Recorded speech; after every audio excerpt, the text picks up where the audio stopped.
Muy buenas noches a todos. ¿Cómo están el día de hoy? Amén, amén, amén. El día de hoy vamos a hacer una pequeña pausa en nuestro estudio del Pentateuco para hablar sobre la fiesta que celebramos hoy, la presentación del Señor. Pero vamos a aprovechar que estamos estudiando el Pentateuco para buscar las raíces de esta celebración. ¿Por qué? La presentación del Señor, bueno, ¿por qué? Bueno, vamos a estudiar un poquito sobre eso. Para beneficio de los que van a ver el video, vamos a volver a leer el Evangelio de la presentación. Les voy a pedir que lo escuchen, ya lo escuchamos hace ratito, pero ahora escúchenlo y busquen las partes, las palabras, las frases, los hechos que les llamen la atención, que les hagan saltar alguna pregunta. ¿Por qué esto? ¿Por qué está pasando esto? ¿Por qué dijo eso? Para que podamos hablar sobre eso a continuación. Entonces estamos leyendo Lucas capítulo 2, versos del 22 al 39. Asimismo, cuando llegó el día en que, de acuerdo con la ley de Moisés, debían de cumplir el rito de la purificación, llevaron el niño a Jerusalén para presentarlo al Señor, tal como está escrito en la ley del Señor. Todo primogénito será consagrado al Señor. También ofrecieron el sacrificio que ordena la ley del Señor, una pareja de tórtolas o 2 pichones. Había entonces en Jerusalén un hombre muy piadoso y cumplidor a los ojos de Dios, llamado Simeón. Este hombre esperaba el día en que Dios atendiera a Israel, y el Espíritu Santo estaba con él. Le había sido revelado por el Espíritu Santo que no moriría antes de haber visto al Mesías del Señor. El Espíritu también lo llevó al templo en aquel momento. Como los padres traían al niño Jesús para cumplir con él lo que mandaba la ley, Simeón lo tomó en sus brazos y bendijo a Dios con estas palabras: Ahora, Señor, ya puedes dejar que tu servidor muera en paz, como le has dicho, porque mis ojos han visto a tu Salvador, que has preparado y ofreces a todos los pueblos, luz que se revelará a las naciones y gloria de tu pueblo Israel. Su padre y su madre estaban maravillados de todo lo que se decía del niño. Simeón los bendijo y dijo a María su madre: Mira, este niño traerá a la gente de Israel caída o resurrección. Será una señal de contradicción, mientras a ti misma una espada te atravesará el alma. Por este medio, sin embargo, saldrán a la luz los pensamientos íntimos de los hombres. Había también una profetisa muy anciana llamada Ana, hija de Fanuel, de la tribu de Aser. Casada cuando joven, había quedado viuda después de 7 años. Hacía ya 84 años que servía a Dios día y noche con ayunos y oraciones y no se apartaba del templo. Llegó en aquel momento y también comenzó a alabar a Dios, hablando del niño a todos los que esperaban la liberación de Jerusalén. Una vez que cumplieron todo lo que ordenaba la ley del Señor, volvieron a Galilea, a su ciudad de Nazaret. El niño crecía y se desarrollaba, lleno de sabiduría, y la gracia de Dios permanecía con él. Palabra del Señor. Gloria a ti, Señor Jesús. ¿Qué cosas nos llaman la atención de este escrito? De este pasaje. A mí me llama mucho la atención que la viuda haya vivido ahí toda su vida. ¿Cuántos años se acuerdan? 84. ¿Cómo podemos hacer 84 años? ¿Con qué números hay que multiplicar? 12 por 7. 12 por 7. ¿Se acuerdan de la simbología de los números? 7 significaba la plenitud, 12 significa, en alusión a las 12 tribus de Israel, significa el pueblo completo. Todo el pueblo. Sí. Entonces, la plenitud de todo el pueblo. Esta mujer tenía 84 años sirviendo al Señor porque representaba al pueblo de Dios. Al pueblo de Dios. No era literalmente 84 años. Probablemente no. Si queremos ser bien estrictos, no tenemos ninguna razón para pensar que este episodio haya ocurrido literalmente históricamente.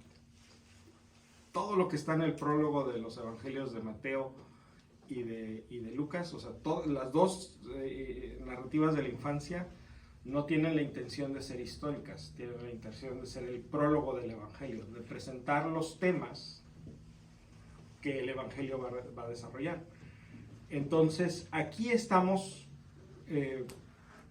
con un tema específicamente de cumplimiento. Y ahorita vamos a ver por qué. Bueno, más espérenme tantito para que haga más sentido. Pero la idea es que en este pasaje, con este acontecimiento, Dios está cumpliendo sus promesas. Hay temas, el tema se desarrolla explícitamente en el templo, en el texto, pero también implícitamente hay algo más profundo sucediendo aquí en cuanto al cumplimiento de promesas. Pero es importante que nos demos cuenta que Ana está ahí representando a todo el pueblo de Dios. A todo el pueblo de Dios. ¿Qué más?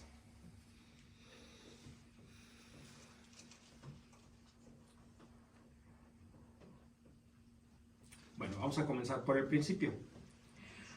Asimismo, cuando llegó el día en que de acuerdo a la ley de Moisés debían cumplir el rito de la purificación, ¿cuál era ese día?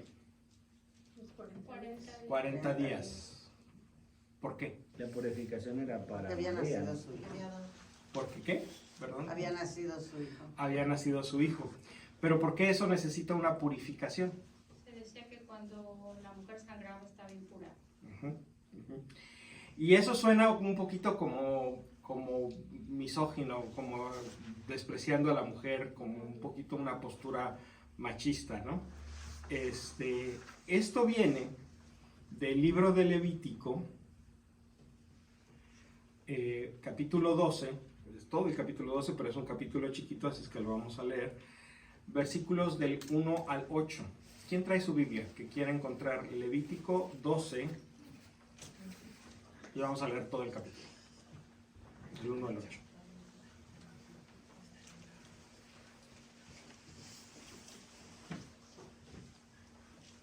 Levítico 12. Levítico 12. Acuérdense que la Biblia empieza con el Génesis y luego sigue con el Éxodo y luego sigue el Levítico. Entonces el Levítico es el tercer libro de la Biblia, está cerca del principio. ¿Ya lo tienes? ¿Todo? Ok. ¿Del 1 al qué? Del 1 al 8, o sea, todo el 12. Yahvé habló a Moisés para decirle: habla a los hijos de Israel y diles: cuando una mujer conciba y tenga un hijo varón, quedará impura durante 7 días, igual que en el tiempo de sus reglas. El niño será circuncidado en su carne al 8º día, pero ella esperará 33 días para ser purificada de su sangre. No tocará ninguna cosa santa, ni entrará en el santuario hasta que se cumplan los días de su purificación. Si dio a luz una niña, estará impura 2 semanas, y lo mismo será doble el tiempo de su purificación. Esperará 66 días la purificación de su sangre. Al cumplirse los días de su purificación, sea por niño o niña, presentará al sacerdote, a la entrada de la tienda de las citas, un cordero de 1 año como holocausto, y un pichón o una tórtola como sacrificio por el pecado. El sacerdote lo ofrecerá ante Yahvé, haciendo la expiación por ella. Quedará purificada del flujo de sangre. Esta es la ley referente a la mujer que da a luz un niño o una niña. Si la mujer no puede ofrecer una res menor, ofrecerá 2 tórtolas o 2 pichones, uno como holocausto y otro como sacrificio por el pecado. El sacerdote hará expiación por ella y quedará pura. Palabra del Señor, de Dios. Te alabamos, Señor. Pareciera como que Dios piensa que tener un hijo es algo sucio, ¿verdad? Fuchi. Y si es niña, peor. Y si es niña, peor. Pero ojo, ojo. Acuérdense cómo leemos la Biblia los católicos, ¿sí? Nuestros hermanos y hermanas evangélicos usan la Biblia para entender el amor de Dios. Los católicos usamos el amor de Dios para entender la Biblia. Si lo que estamos leyendo en la Biblia no refleja el amor incondicional de Dios, quiere decir que no hemos entendido bien lo que significa lo que estamos leyendo. Quiere decir que necesitamos estudiar más, ¿sí? Y no al revés, ¿verdad? Porque hay quien dice, aquí dice que eres impura, entonces, fuchi. Ese no es el amor incondicional de Dios. Entonces, eso no puede ser lo que significa esto. De hecho, decir que eso es lo que significa lo que llamamos palabra de Dios, estrictamente hablando, es tomar el nombre de Dios en vano. Y es un pecado mortal. Entonces no podemos hacer eso. No podemos blasfemar el nombre de Dios diciendo que Dios piensa que tener un hijo es algo sucio, cochino, impuro. Porque no lo es. La vida es el regalo más grande que Dios nos dio. Entonces eso no puede ser lo que significa esto. Entonces, ¿qué significa? Bueno, ahí les va. El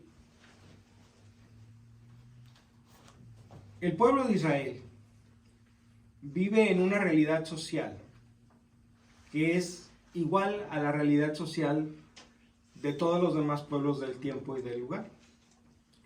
Una sociedad donde la sociedad es la que es machista, Dios no. La sociedad es la que es machista. La sociedad es la que menosprecia y oprime a la mujer.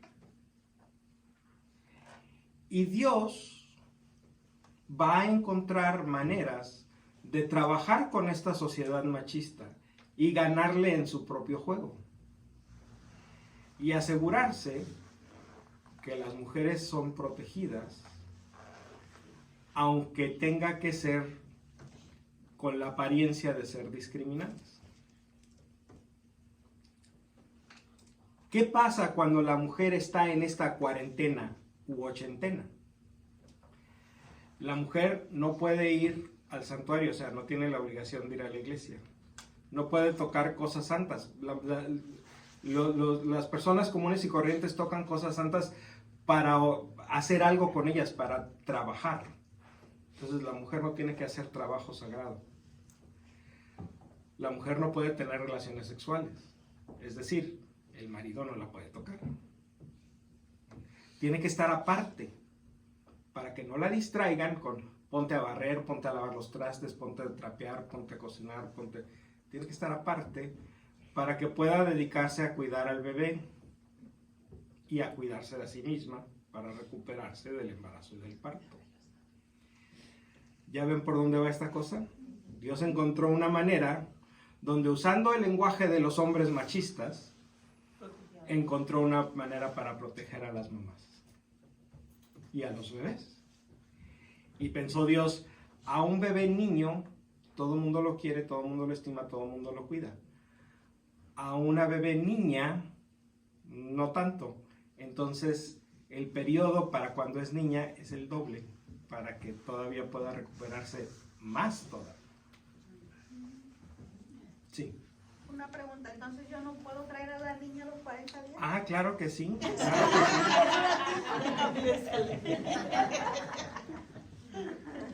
Acuérdense que las leyes del Antiguo Testamento no quedan eliminadas por el Nuevo Testamento, pero quedan perfeccionadas por el Nuevo Testamento. Y muchos de estos asuntos de Levítico, donde los asuntos eran de cuestiones de pureza ritual, ahorita vamos a ver qué es eso,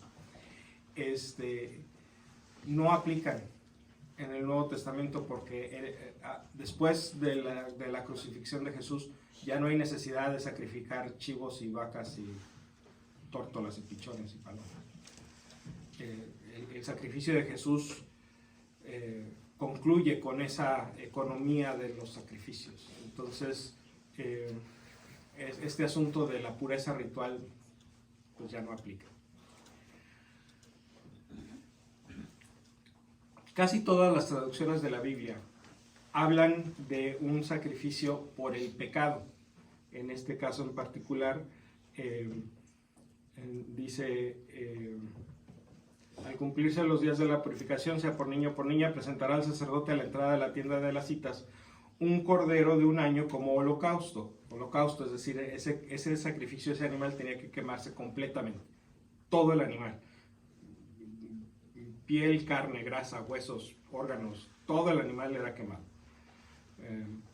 Como un sacrificio para Dios. Y un pichón o una tórtola como sacrificio por el pecado. Había reglas de cómo sacrificar los animales cuando no eran un holocausto. Pero esta traducción por el pecado es una traducción muy desafortunada porque no es lo que el hebreo original significa.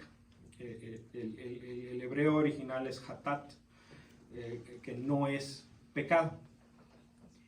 ¿Cómo sabemos que no es pecado? Porque en las escrituras hebreas, en el Antiguo Testamento, pecado es una ofensa que se hace con conocimiento de causa y con intención.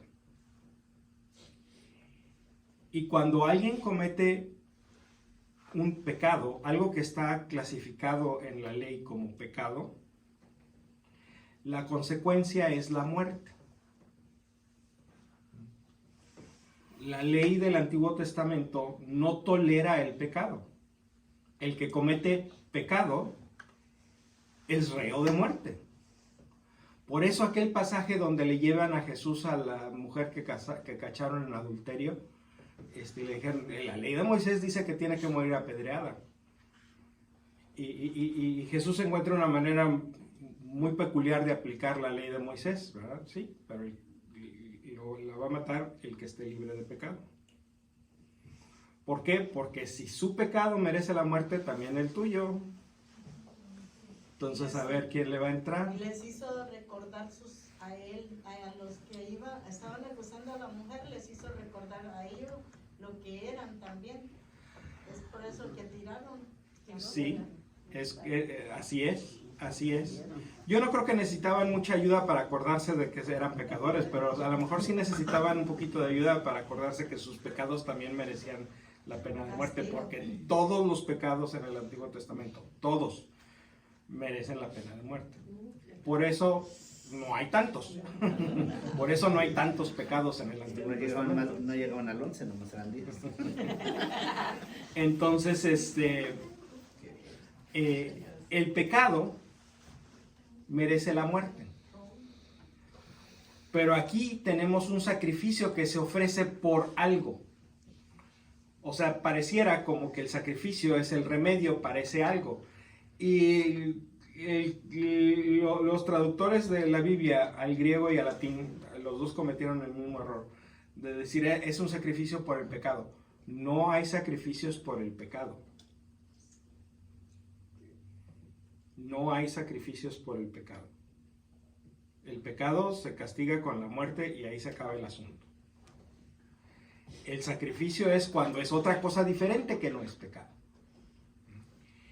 Y la clave está en entender el significado de esta cuestión de quedará impura, la impureza ritual. Nosotros en nuestra mentalidad cristiana, después de 2000 años de iglesia, ¿verdad?, hemos de alguna manera compaginado, confundido las dos cosas, ¿verdad? Hemos entendido que lo impuro está relacionado con lo pecaminoso, ¿verdad? Que si tengo pensamientos impuros, estoy cometiendo pecado, ¿verdad? Que hemos hecho esa conflagración o confusión del pecado con la impureza. Esa no es el caso en las escrituras judías, las escrituras hebreas. Son dos cosas diferentes. Pecado es matar, es cometer adulterio, es decir mentiras, es blasfemar contra Dios. Esos son pecados. Impureza es algo que sucede, puede ser que uno lo provoque, puede ser que uno no lo provoque, pero que deja a la persona en un estado en el que no debe acercarse a la santidad de Dios. Por cierto, eso de la entrada de la tienda de las citas, hay que acordarnos que Levítico está presentado en un tiempo antes de la construcción del templo de Jerusalén. Entonces el arca de la alianza no estaba en el templo, estaba en una tienda de campaña, la tienda de las citas. Entonces, a la entrada de la tienda de las citas era la entrada de la iglesia, pero en la entrada de la iglesia era una carpa. Porque los israelitas eran nómadas, estaban todavía en el proceso de conquistar la tierra prometida, entonces iban de un lugar a otro, entonces el templo pues también, iba de un lugar a otro, la carpa donde estaba el arca de la alianza, entonces eso es a lo que se refiere. Pero regresando a la idea de la impureza, es algo que hago o que me pasa, que me deja en un estado en que no debo acercarme a las cosas santas.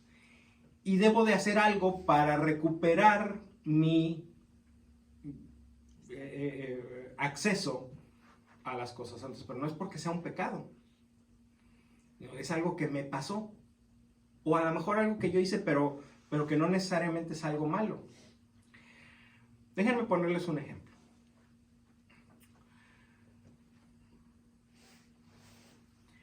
Piensen en Juan y Rosita, una pareja, casados, no muy jóvenes, ya un poquito entrados en años, donde ya les empiezan a entrar uno que otro achaque por ahí. A Rosita le encanta su jardín, le fascina, es su delicia, es su gozo, es su deleite. Pero a Rosita ya le empiezan a dar dolores de artritis y ya no se puede agachar muy bien, entonces atender el jardín es algo que Rosita pues ya no puede hacer muy seguido, no puede hacerlo tan seguido como el jardín lo necesita.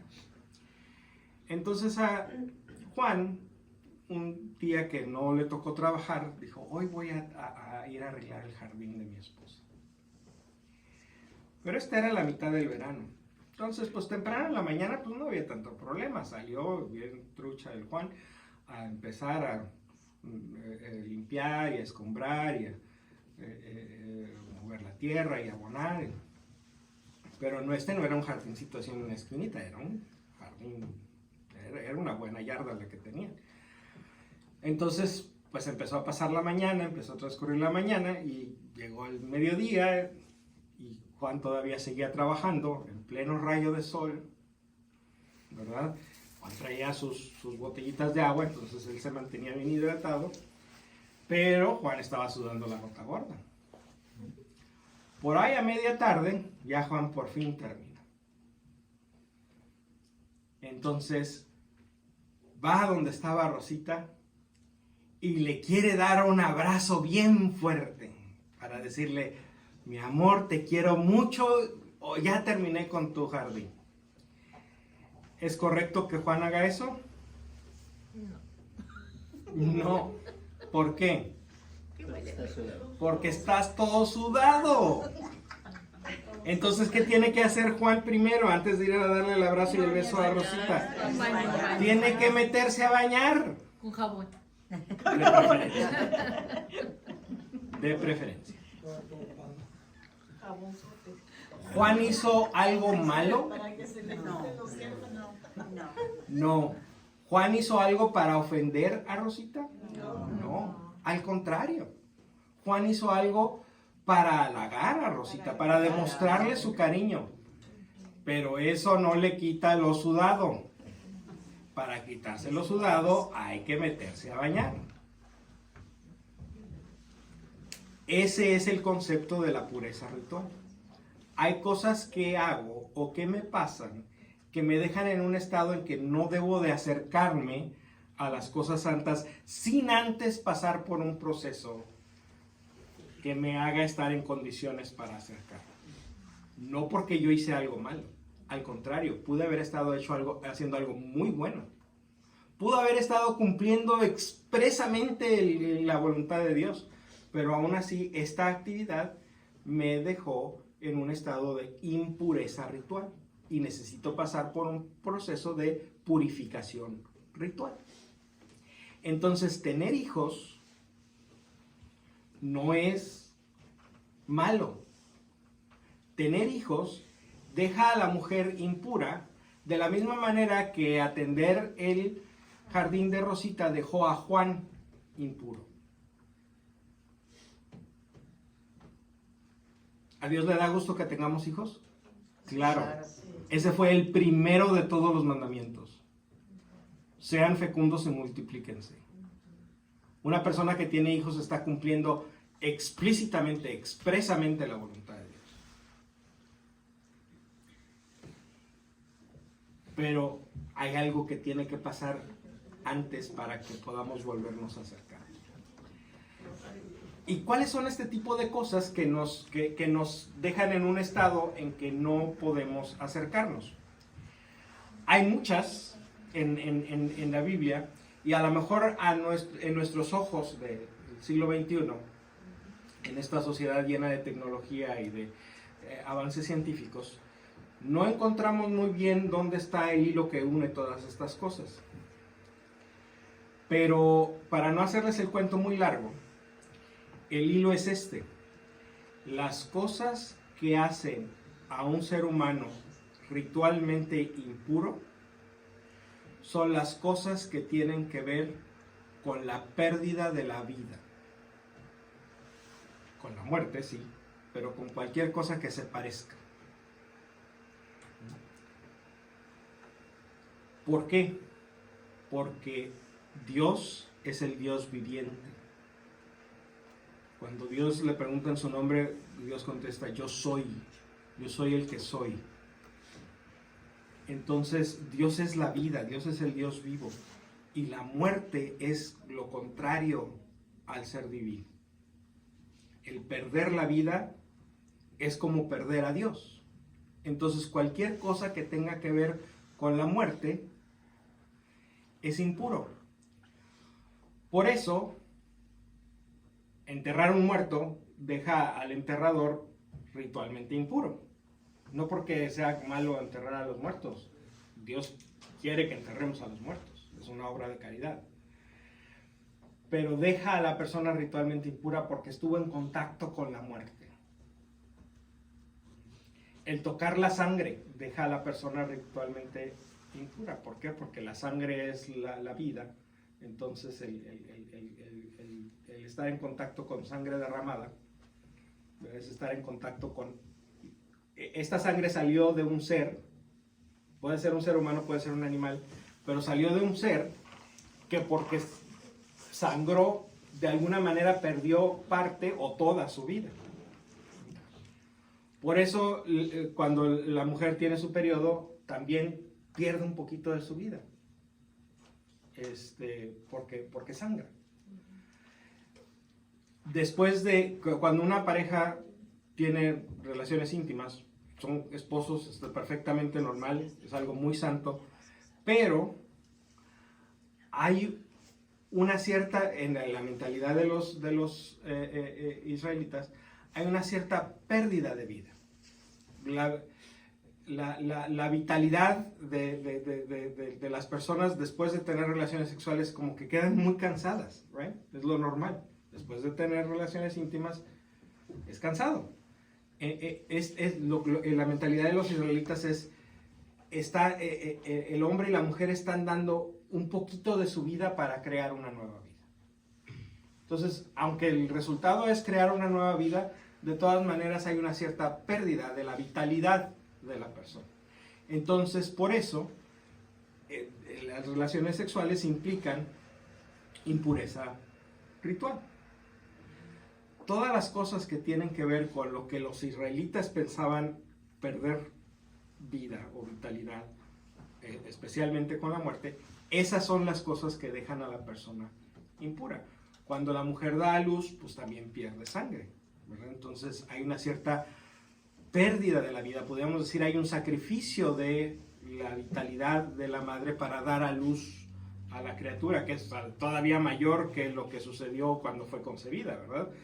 Ahí se cansaron y pudieron descansar un par de horas y estaban de regreso a lo normal. Pero aquí con el parto, la mamá deja ahí la mitad de la vida. Entonces, por eso hay un periodo más extenso de purificación para que la mujer pueda recuperar esa vitalidad. Entonces, eso es la pureza o impureza ritual. No es algo malo. O sea, el estar en un estado impuro no es que haya cometido una maldad. Es que algo hice o algo sucedió en el hecho que resultó en que yo perdiera algo de mi vitalidad o tocara o estuviera en contacto o en la cercanía con la pérdida de la vida, con la muerte. Especialmente con un cadáver. El cadáver es lo que más hace impuro a una persona. Hay una parte de la ley donde dice que incluso si cuando están llevando a un muerto en su ataúd, cae sobre ti la sombra del ataúd, quedas impuro.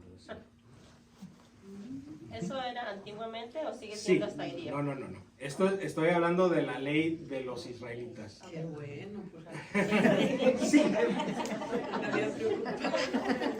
Ahora, ¿qué pasa con nosotros los cristianos? O sea, esto no fue arbitrariamente de decir, ya, hoy decidimos que esto ya no aplica y ya no aplica. No.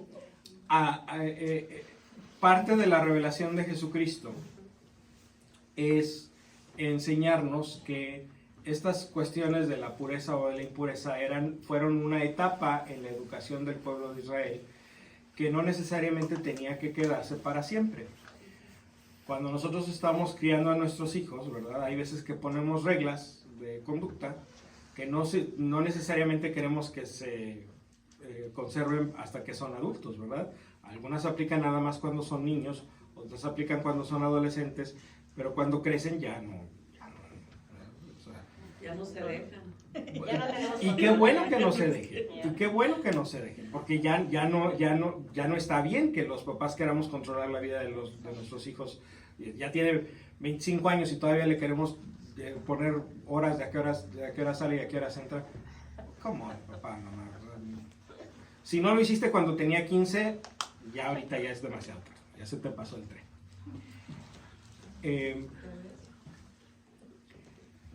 Entonces, la razón por la que ya no aplica es, primero, Jesús no tenía mucho celo para observar estas situaciones de pureza. Él iba y tocaba a los muertos para resucitarlos. A la mujer que estaba sangrando, ¿se acuerdan? A la mujer que llevaba años sangrando, Jesús dejó que lo tocara. Entonces, a Jesús no parece importarle mucho esto. Ahora, todo el sistema de pureza e impureza ritual era para la habilidad de ofrecer sacrificios. ¿Sí? Por eso, en este pasaje de Levítico, la mujer lleva su animalito que va a sacrificar a la entrada de la tienda de las citas. No entra en la tienda de las citas porque en ese momento todavía está impura. Le entrega el animal al sacerdote, el sacerdote va y hace el rito, whatever, y entonces la mujer queda pura, pero antes no. Entonces todo este sistema sirve para los sacrificios, pero nosotros ya no tenemos sacrificios, porque Jesús ofreció el único sacrificio que alcanza para todas las necesidades sacrificiales que podamos imaginar. En el caso, compadre, la mujer llevaba sus animales para sacrificio, el sacerdote los toma, hace el sacrificio, literalmente los mata. ¿Que no él quedaba impuro entonces? No, porque la vida no se estaba perdiendo, se estaba ofreciendo a Dios. Ok, o sea, ya cambió el juego. No cambió el juego, porque lo que se ofrece a Dios no es pérdida. O sea, si el animal se muere en la calle, porque lo atropellan, whatever, es una vida perdida. Si el animal se muere en el altar del Señor, no es una vida perdida, es una vida ofrecida, es una vida sacrificada. Por eso la idea de sacrificar a Abraham a su hijo no iba a ser asesinato, porque iba a ser un sacrificio a Dios. Exactamente. Si yo voy manejando y mato un perro, ¿quién queda impuro? Quedas impuro hasta la tarde. ¿El carro o yo? Quedas impuro hasta la tarde. Porque así son estas reglas. O sea, las personas que quedaban impuras hasta la tarde. Hasta el sunset. Sí, hasta que cambie el día. O sea, eres impuro por un día. Acuérdate que los días cambian En la tarde. al atardecer. O sea, el atardecer empieza a contar el siguiente día. Entonces, ya que se acaba este día, ya que se pone el sol, este día que soy impuro, al siguiente día ya no soy. Al siguiente día ya estoy puro otra vez. Es nada más una manera, suena muy infantil, porque es muy infantil, porque Dios lo usa como un instrumento pedagógico para educar a un pueblo que está apenas naciendo, ¿verdad? Está en la infancia social. Entonces, Dios utiliza este método infantil para educar a su pueblo en el valor de la vida. Necesitas estar consciente del valor de la vida. Entonces, cuando algo pasa de manera que se pierde la vida, para que te des cuenta de lo importante que es eso, time out. Time out. You're grounded. ¿Cuánto tiempo? 15 minutos. 2 horas. Hasta que se haga tarde, o sea, hasta que anochezca. ¿Cuánto era? Pues pueden ser unas cuantas horas, pueden ser 10 minutos. Era lo de menos. Lo importante era llamar la atención de las personas al valor de la vida. Y que la vida no se puede perder. Okay. ¿Vamos bien hasta aquí? Por ahí había otra pregunta. ¿No? Yo nomás quería de eso de fuera de mi rancho, pues cuando eso de que habló del impuro, ¿no? Por eso mi mamá cada vez que iba a un velorio o un entierro siempre llegaba a bañarse, porque quién sabe, ya sabía eso. Por eso yo ahorita viendo digo, es curioso que sí. Es curioso que en nuestros pueblos latinos, y yo no sé de otros porque pues yo nada más conozco del mío, pero en nuestros pueblos latinos todavía tenemos vestigios de este asunto. Como que nos ha quedado una cierta memoria social de cuando esto era muy importante, ¿verdad? Lo cual significa it worked. Sí aprendimos la lección.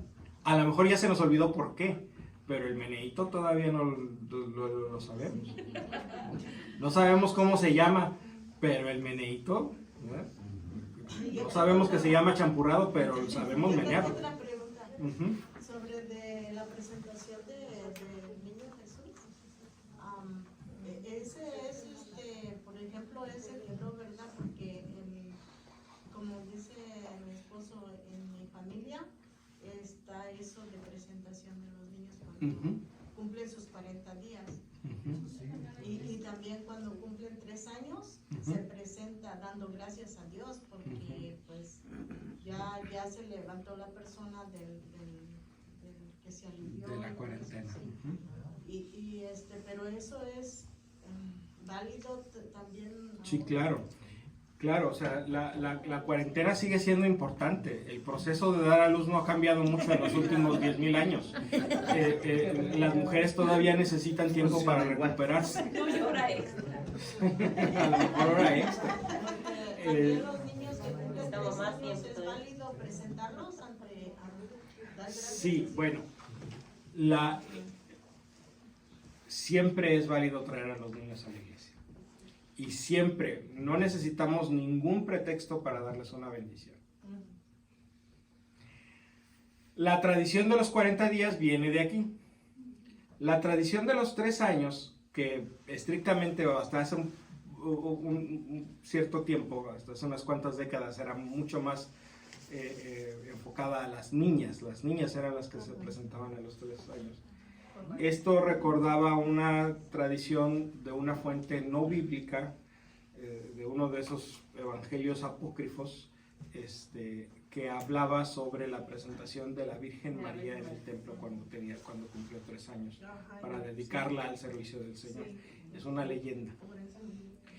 Todavía incluso hay una fiesta por ahí que ya no le hacemos mucho caso, pues se llama la presentación de María. Y aquí en Los Ángeles hay una parroquia que está dedicada a la presentación de María. O sea, todavía anda por ahí. Pero es una tradición extra bíblica, es decir, que viene de una fuente fuera de la Biblia. La presentación del Señor es una fuente bíblica. Sigue estando bien presentar a los niños y a las niñas a los 40 días, a los 3 años y a cuando quieran. Se presentan los niños cuando cumplen 3 años o 40 días. Entonces, Lo importante es que no caigamos en supersticiones, que esto mágicamente significa algo súper especial, o que no hacerlo significa algo terrible. Si no presento a la niña a los 3 años, se va a morir. No. Le va a caer la maldición. No. no, pues es que eso significa eso, darle gracias a Dios. Exactamente. Darle gracias a Dios y pedirle a Dios que los proteja. Nuestros niños, yo diría ahora más que hace 2000 años, nuestros niños necesitan que Dios los proteja, porque vivimos en un mundo muy peligroso. Entonces, es bueno darle gracias a Dios, sí. También es bueno pedirle a Dios que los cuide y que nos enseñe a nosotros a cuidarlos. Ay, sí. Muy bien. ¿Vamos bien hasta aquí? Sí.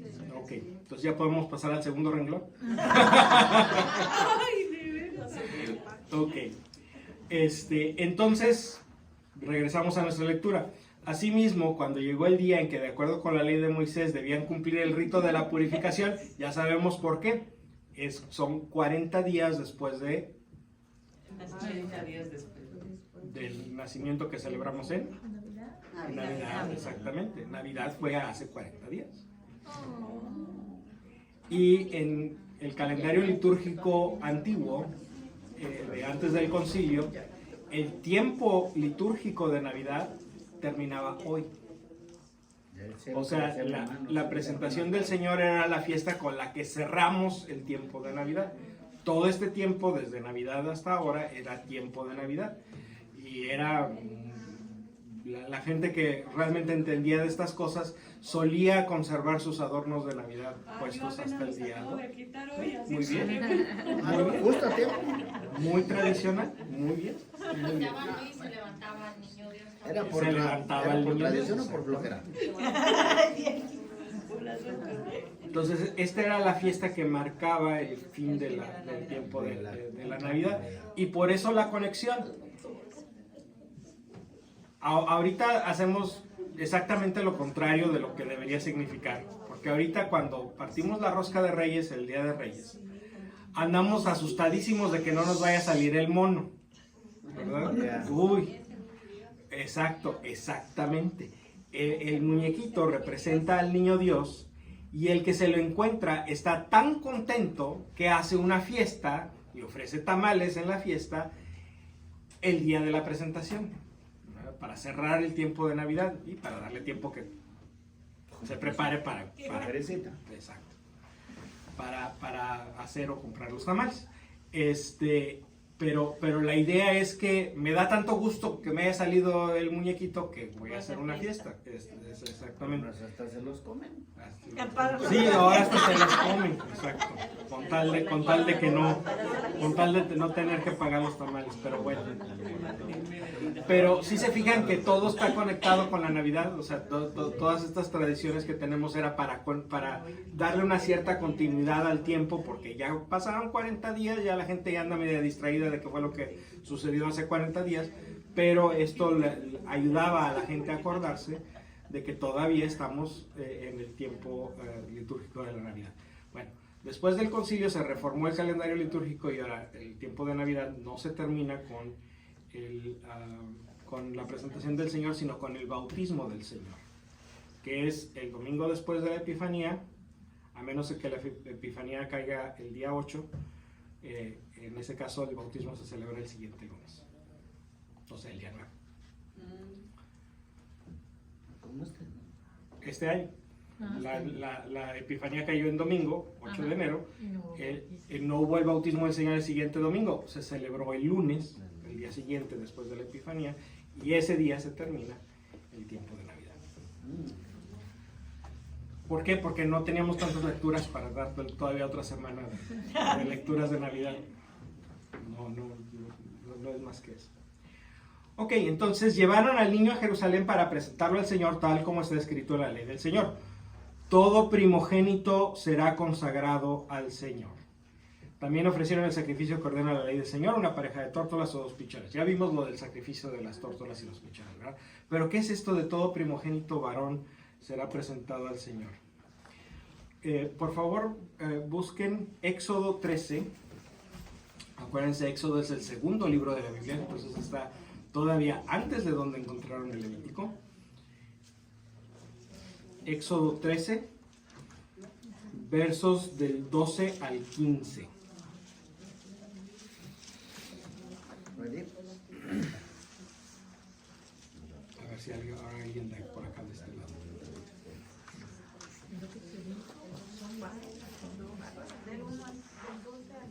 Éxodo 13, del 12 al 15. Capítulo 13, versos 12 al 15. ¿Alguien ya lo tiene por acá, de este lado? Adelante.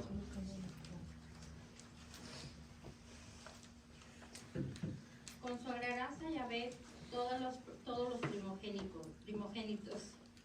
Todo primer nacido de tus ganados, si es macho, pertenece a Yahvé. Todo primer nacido de burro ha de ser cambiado por un cordero. Si no lo matarás. Tratándose de personas, todo hijo primogénito será rescatado. ¿Hasta qué era el memo? Hasta el 15, o sea, todavía. Y sí. cuando tu hijo te pregunte el día de mañana, ¿qué significa esto? Le dirás, Yahvé nos ha sacado de Egipto, de la casa de la esclavitud, con mano fuerte. Y como Faraón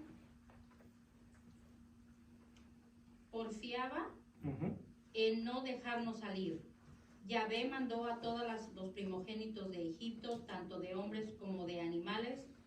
Por esta razón sacrificó a Yahvé todo primogénito macho y rescató al primer nacido de mis hijos. Palabra de Dios. Entonces esto tiene que ver con los primogénitos varones, porque cuando las plagas de Egipto, ¿verdad? Los que murieron fueron los primogénitos varones. Entonces esta era una manera que los israelitas tenían de pagarle a Dios por el hecho de haber hecho morir a los primogénitos de Egipto y haber protegido a los primogénitos de Israel. Los primogénitos de Egipto se trató de forma diferente a los animales o a las personas. No. Igual todos parejos, ¿verdad? Este pasaje se le notan las costuras, donde el trato especial para las personas fue agregado después. El texto original dice: consagrarás a Yahvé todos los primogénitos. Todo primogénito nacido de tus ganados, si es macho, pertenece a Yahvé. Todo primer nacido de burro ha de ser cambiado por un cordero, si no, lo matarás. Y cuando tu hijo te pregunte el día de mañana qué significa esto, le dirás: Yahvé nos ha sacado de Egipto, de la casa de la esclavitud, con mano fuerte. Y como Faraón porfiaba en no dejarnos salir, Yahvé mató a todos los primogénitos de Egipto, tanto de hombres como de animales. Por esta razón sacrifico a Yahvé todo primogénito macho. No hay trato especial para los bebés. Esto no se quedó hace mucho tiempo. Los autores de la Biblia dijeron, aquí hay que hacerle algo. Entonces le agregaron las excepciones.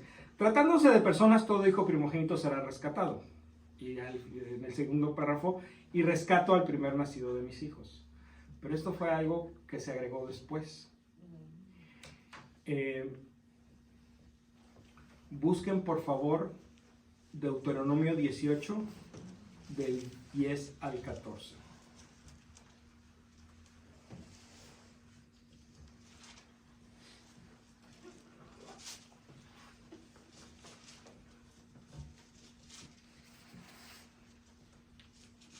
Deuteronomio es el quinto libro de la Biblia, entonces está un poquito adelante del Éxodo, del Levítico, de los Números, del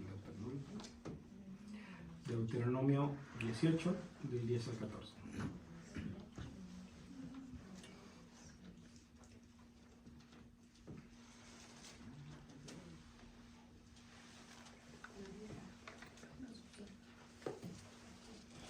¿Lo tienes, Gemma?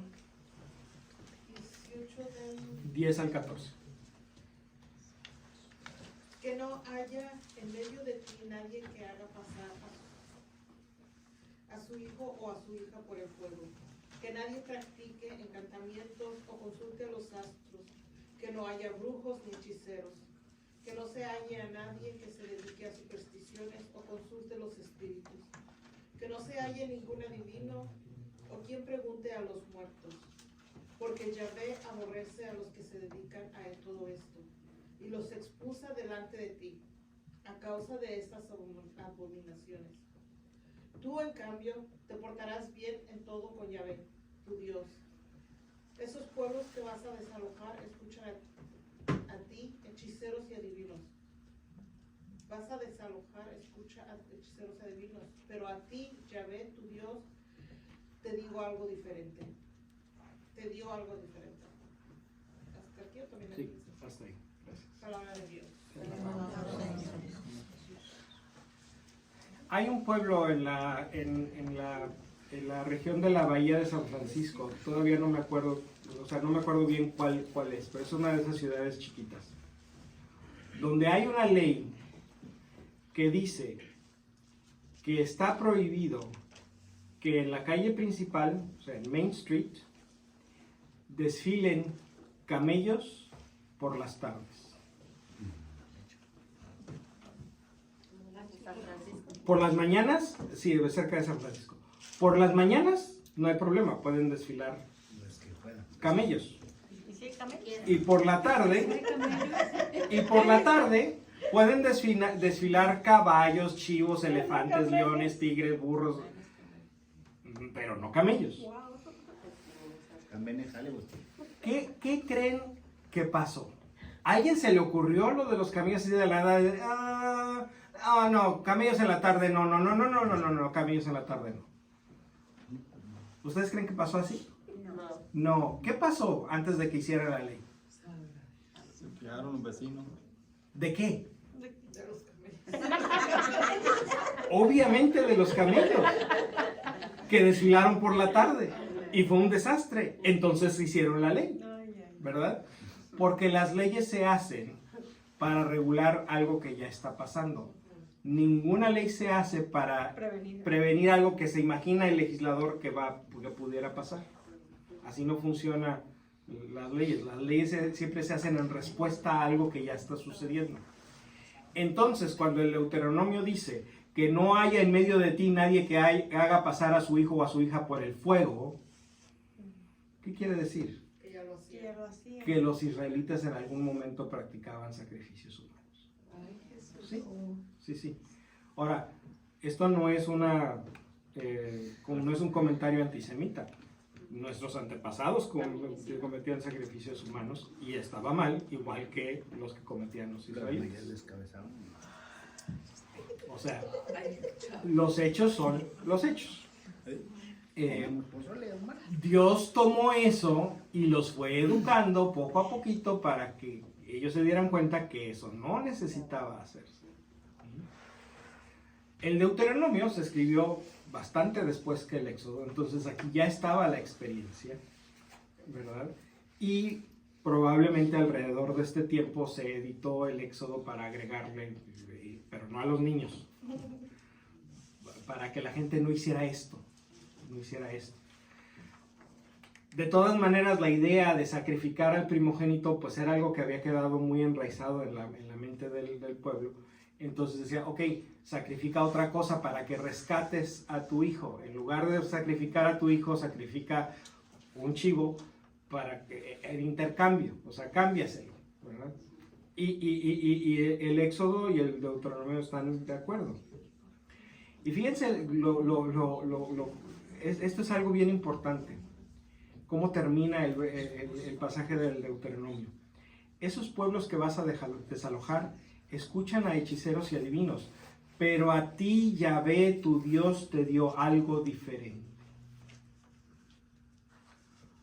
Porque muchas veces nos escondemos atrás de, pero la vecina lo hace. Pero yo vi que no sé quién y no le pasó nada. Este pasaje nos recuerda que nuestro código de conducta no es una democracia.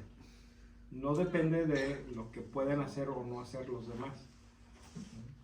Nosotros sabemos lo que está bien y lo que está mal, porque Dios no lo dijo. Y eso es suficiente. Aunque nadie más haga las cosas buenas, nosotros sabemos las cosas que están bien y las cosas que están mal, y no necesitamos que nadie nos diga. Ni que nadie lo haga también. Como tú no lo haces. No necesito que tú lo hagas o que no lo hagas. Yo sé lo que está bien y lo que está mal. Y yo soy responsable de mis actos.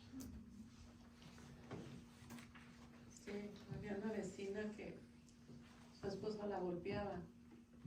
Le decía, pero mira cómo la dejó la otra el vecino a su esposo.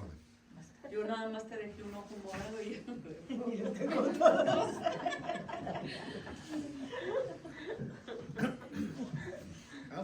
Pero sí sabía que estaba mal, ¿verdad? Pero Se estaba en excusando, este es caso decir, solamente de la dejé uno. primogenitud,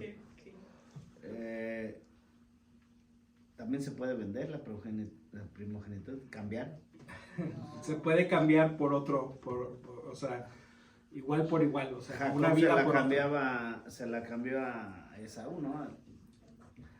Por un plato de frijoles. Por un plato de lentejas. Ese fue un chanchullo de Jacob. Hubo trampa ahí. Y ojalá que tengamos tiempo de ver un poquito el personaje de Jacob.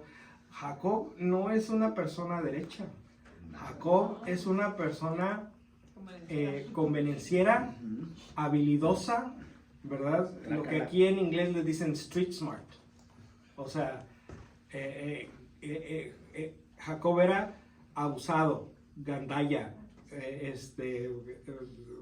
tranza, exacto, o sea, todas esas cosas, ¿verdad? Que parecieran, todo un estuche de monerías, que parecieran ser malas, pero Jacob es el padre del pueblo, Jacob es al que después se le llama Israel.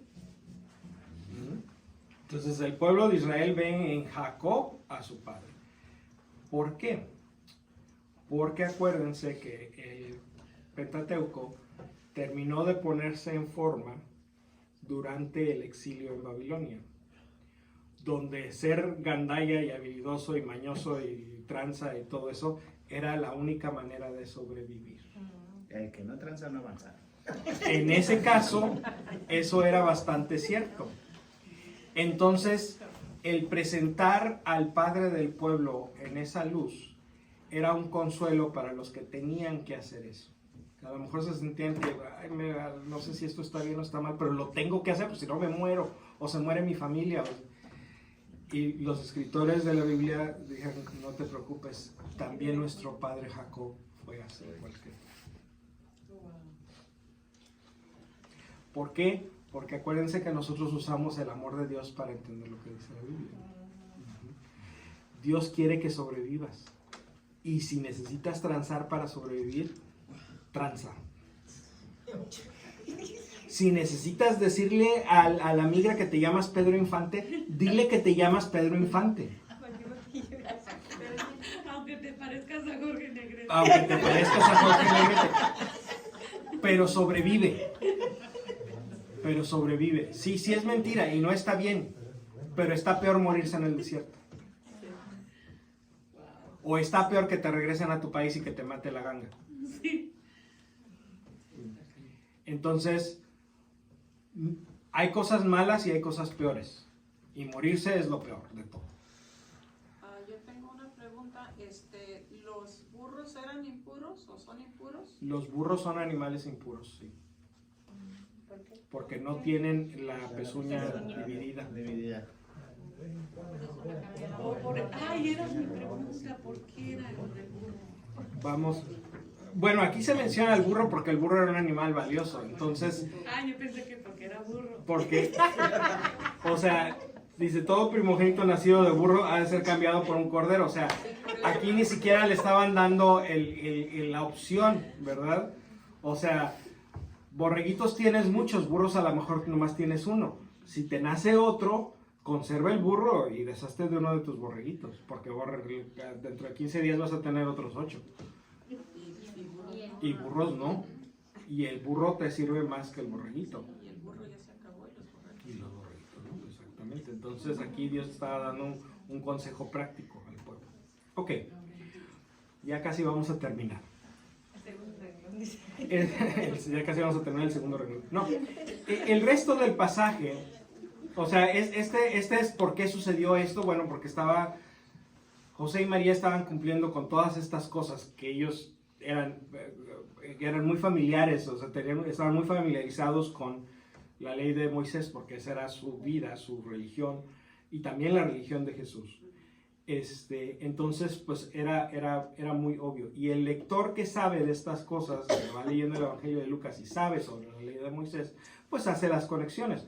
A lo mejor nosotros que estamos un poco desconectados de la ley de Moisés, bueno, tenemos que ir a buscarlo, pero también podemos hacer las conexiones. El resto del pasaje habla sobre el cumplimiento de promesas. Hay una manera explícita, o hay una manera en que eso sucede explícitamente. Dios le había prometido a Simeón que no se iba a morir sin haber visto al Mesías. Y Dios le cumple su promesa. Y Simeón responde con este canto bellísimo que en la liturgia de las horas se reza o se canta en las completas, que son la oración de la noche, la oración para irse a dormir. Ahora, Señor, ya puedes dejar que tu servidor muera en paz, como le has dicho, porque mis ojos han visto a tu Salvador, que has preparado y ofreces a todos los pueblos, luz que se revelará a las naciones y gloria de tu pueblo Israel. Es reconocer la fidelidad de Dios. Tú eres un Dios fiel y por eso puedo confiar en ti y puedo irme a mi sueño nocturno sin miedo. Sin miedo, confiando en que todo está en tus manos y está en las mejores manos.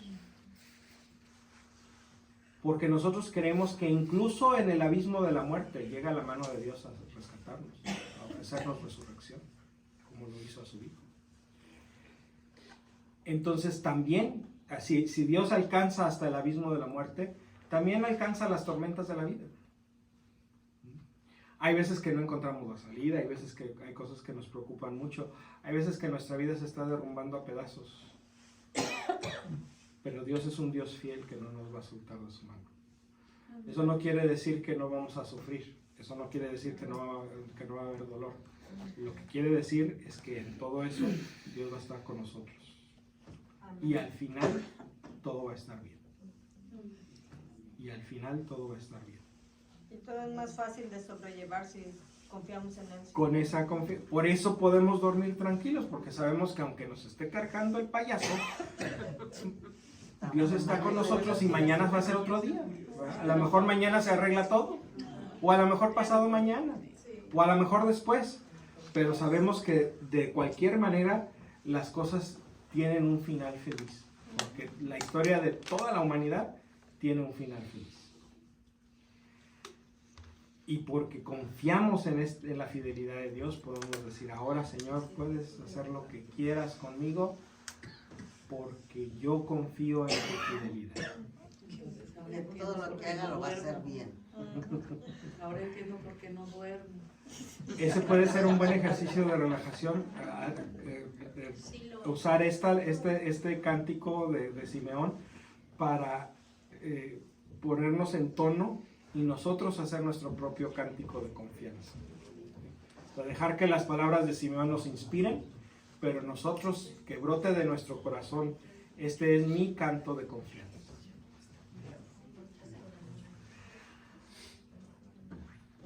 ¿Dónde puedo encontrar eso? Lucas capítulo 2. Lucas capítulo 2. en el Evangelio de hoy. Ahora, la lectura habla sobre el cumplimiento específico de una promesa específica, pero todo este pasaje de la presentación del Señor es el cumplimiento de una promesa. Porque en el Evangelio de Lucas, uno de los grandes temas, como lo vimos cuando vimos los Evangelios, es un Dios que cumple sus promesas. Entonces, la narración de la infancia, ¿verdad?, está llena de expresiones, de pasajes, de acontecimientos que expresan el cumplimiento de la promesa de Dios o de las promesas de Dios. Para no perder mucho tiempo, porque ya se nos anda acabando, en el libro de Malaquías, que es uno de los profetas menores, Malaquías capítulo 3, verso 1, dice esto: pronto entrará en su santuario el Señor que ustedes piden. Pronto entrará en su santuario el Señor que ustedes piden. Dios está prometiendo que Él va a entrar en su templo. Y Dios tiene una manera asombrosa de cumplir esta promesa. Jesús bebé entra al templo. Y Simeón y Ana dan testimonio. Este es el cumplimiento de la promesa. Por eso necesitan ser dos, por eso no estaba Simeón solo, ni tampoco estaba Ana sola, porque para dar testimonio se necesitan dos testigos. Pero no era ciego. ¿Quién era ciego? Simeón no era ciego. ¿Dónde dice? No, el que estaba ciego ¿Quién era era ciego? el papá de... El padre de Juan. No, ese se quedó mudo. Se quedó mudo. Se quedó mudo. Se quedó mudo. O sea, que no No, entonces Shakira. Oh, pues. Pero no, Simeón no estaba ciego. Simeón no estaba ciego. Y esto también tiene un origen en el Antiguo Testamento. En el libro del Deuteronomio, capítulo 19, verso 15, dice: un solo testigo no es suficiente para condenar a un hombre, sea cual fuere el delito o falta de la que se le acusa. Solo por el testimonio de 2 o 3 testigos se decidirá la causa. Entonces, todo testimonio necesita 2 testigos. Simeón, que representa toda la tradición profética. El cántico de Simeón está lleno de alusiones al libro de Isaías. Luz de las naciones, gloria de tu pueblo Israel. Está prácticamente citando varios fragmentos del libro de Isaías. Entonces, Simeón representa la tradición profética. Y Ana, como habíamos visto con sus 84 años, representaba al pueblo, el pueblo fiel de Israel. Entonces, estos dos son los testigos de que el Señor cumple su promesa de entrar en su templo de repente, sin que nadie lo esperara y de la manera que nadie lo esperaba, pero lo cumple. Así también es la fidelidad de Dios con nosotros. Hay veces que no esperamos su cumplimiento, hay veces que Dios cumple sus promesas de una forma inesperada, a veces irreconocible. A veces tenemos que voltear hacia atrás y decir: ahí estabas, ya te vi, porque en el momento no nos damos cuenta, no lo reconocemos. Imagínense que ustedes vienen a la iglesia y ven entrando una pareja con su bebé en los brazos y dicen: ay, mira qué lindo niño. Otra cosa mariposa. Pues Simeón y Ana pudieron haber hecho lo mismo. Miren, qué lindo niño, adiós. Pero ellos reconocieron que ahí venía la presencia de Dios. Y se dieron cuenta que ese era el cumplimiento de la profecía de Malaquías. Porque Dios cumple hasta el más mínimo detalle lo que nos promete. Eso es lo que celebramos hoy. Que Dios es fiel. Que Dios cumple sus promesas. Que Dios nos da a Jesucristo luz. Y por eso las velas, las luces, ¿verdad? Y por eso eventualmente el día se llamó el Día de la Candelaria. Y por alguna razón esto acabó siendo una fiesta mariana, ¿verdad? Incluso hay una Virgen de la Candelaria venerada en algunos lugares. De alguna manera esto acabó siendo una fiesta de María. Pero realmente es una fiesta del Señor. De la fidelidad del Señor. Y del Señor que es nuestra luz. Entonces, vale la pena hacer fiesta. Y por eso los tamales. Vamos a tomarnos un minuto para presentarle al Señor nuestras necesidades, nuestras peticiones antes de compartir el pan. Adelante, nos ponemos de pie para estirarnos un poquito y hablarle a nuestro Señor de pie como Jesús resucitado.